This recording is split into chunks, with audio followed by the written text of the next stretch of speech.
We have the wonderful Gillian Caldwell joining us to provide a keynote, and then we're going to have a panel discussion about how do we really accelerate the level of action towards climate solution. And it's hosted by Gillian Caldwell's incredible background as an attorney. She ran Global Witness, a global climate justice organization, and then One Sky, a national climate organization, and then joined the U.S. Agency for International Development, where she is our Chief Climate Officer. They just released their Climate Change Action Plan. And Gillian, we're so pleased to have you. Although we're very sad you're not in person, but we're very happy to have you with us here. So welcome. And with that, I'm going to turn it over to you. And thank you so much for being with us. Thanks very much, Amy. And yeah, I'm really sorry not to be there in person. I wish the airplanes had cooperated yesterday. I did spend several hours at Dulles, but sadly not in beautiful Sun Valley. Anyway, as Amy alluded to, I used to be on the advocacy side of this climate crisis. But when President Biden made it clear that climate would be really front and center and one of 4 priorities within his administration, I knew there was a great opportunity to harness the power and potential of the US government. And at USAID, I've just been really pretty astonished at what that power and potential looks like. As you can see here, we've got a presence in 100 countries globally. We've got a budget over 25 billion in the last fiscal year and more than 10,000 staff. And even more importantly, we've been around for more than 60 years. So we have this very deep insight and longstanding connections within the countries where we work and with the governments, private sector, and civil society.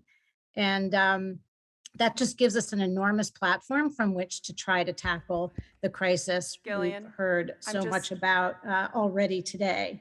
So we've just come out with a brand new climate strategy, which will take us through 2030.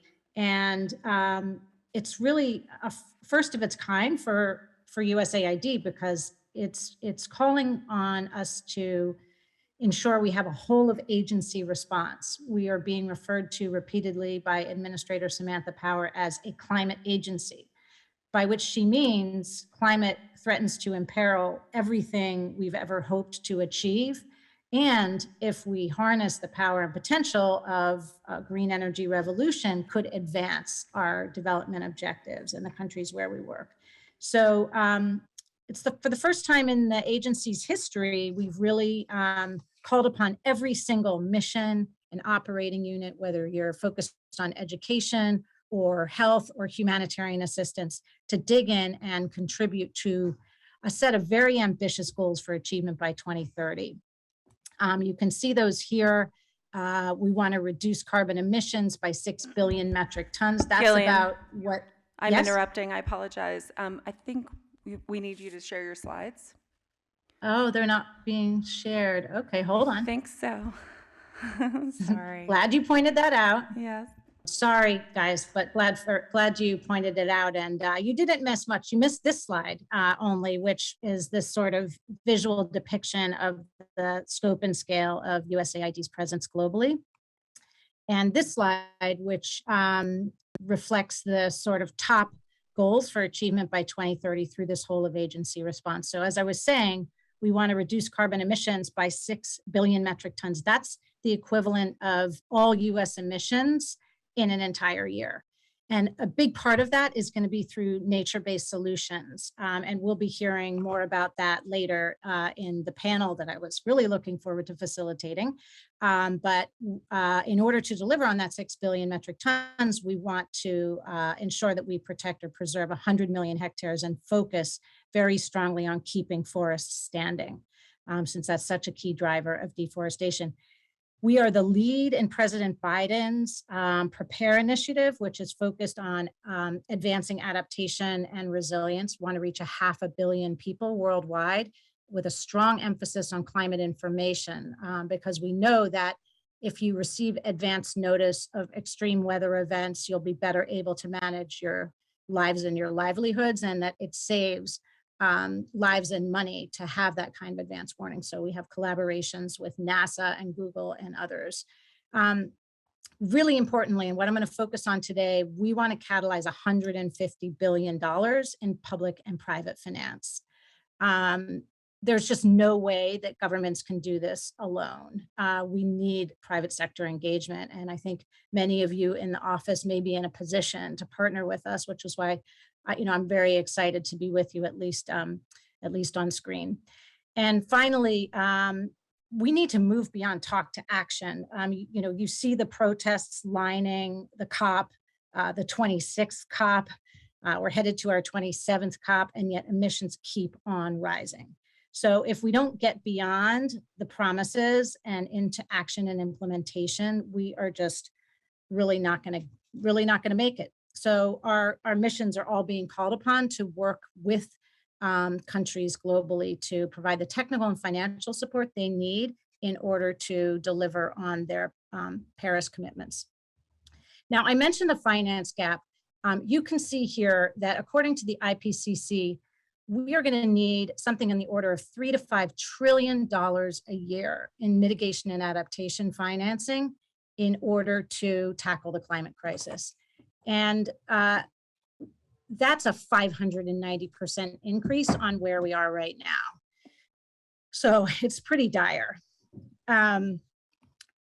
Worse yet, there's a massive gap between mitigation and adaptation related finance. So while the private sector is beginning to make investments in the clean energy revolution, and Mark Campanale from Carbon Tracker on today's panel will speak to that, you can see here adaptation in the red is just a small fraction of the total climate finance being made available, and only 3% of all the private sector's investments. So that's something USAID is aiming to right size through our campaign.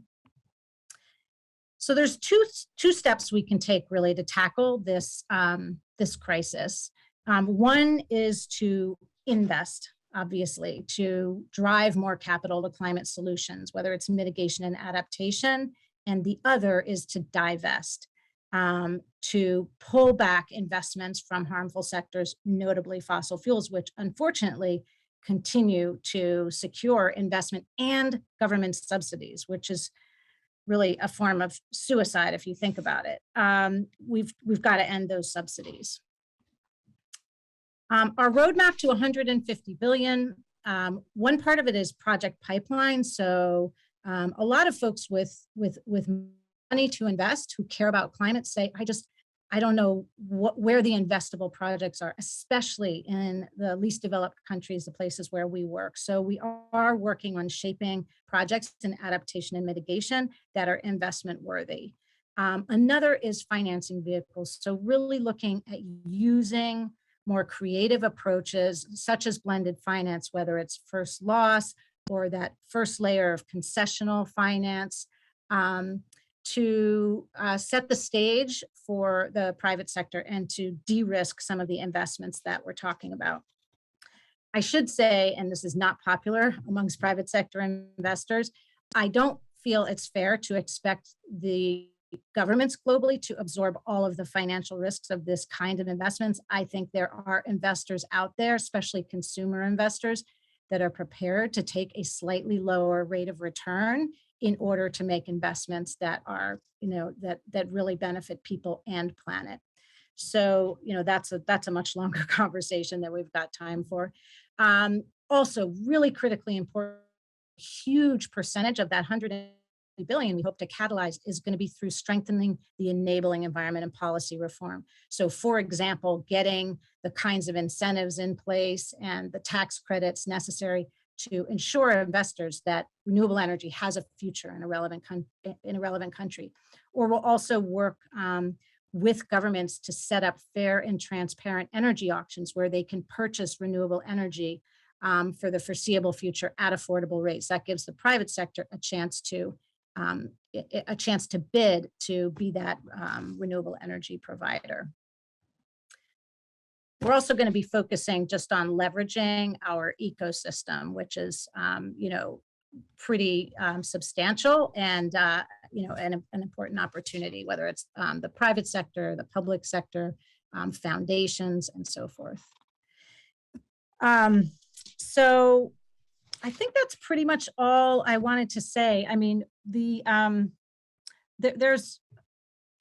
are a lot of really concrete examples I could give you of places to invest, whether it's clean energy projects, off-grid energy solutions, sustainable transportation businesses, really importantly, ensuring a just transition. Focusing on workers that are dependent on the fossil fuel industry. As I already mentioned, we need significant increase in investment in nature. Siak Hui on the panel can talk about that. I mean, conserving tropical forests and grasslands. We need those investments in adaptation. There's plenty of opportunity out there, and this is really just a call to all of you that care so deeply about this issue to leverage your voice to ensure that the places where your money is placed, whether it's your bank or if you're fortunate enough to have any investments, leverage your voice to make sure that it's truly ESG related investment, not just greenwashing. So putting your money where your mouth is and looking for creative ways to collaborate with governments like the US government through USAID and others globally to advance the solutions we need to tackle the climate crisis. So thank you very much for your patience with the video link. And I'll turn it back over to you, Amy, for the panel.